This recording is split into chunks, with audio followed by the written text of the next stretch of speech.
აი უკვე დაგვესხა რა უკვე შეხედეთ ფაქტიურად რა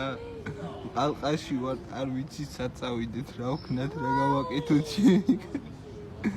აი რა გავაკეთოთ ვითხარით რა აფთარი რა გიჟი კაცი არის რა მოკლედ იწევს უკვე всё აი სადგა უკვე დაძაბულია სიტუაცია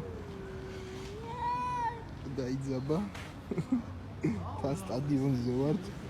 საკეტილი სივრცე არის 8 კუთხა რინგი არის მოკლედ რა ბარსიკ რა გინდა მითხარი რა გინდა მითხარი არაფერს არ გეჩი ზის თავისთვის შემოვიდას ასე იმნოთ მაინც გინდა რომ აიტყა დაგარტყავს ხერს და მე ვერაფერს ვერ გიშვები შეხედე ამ ხელა შეხედე შენზე ორჯერ დიდი არის დაჟე მეტიც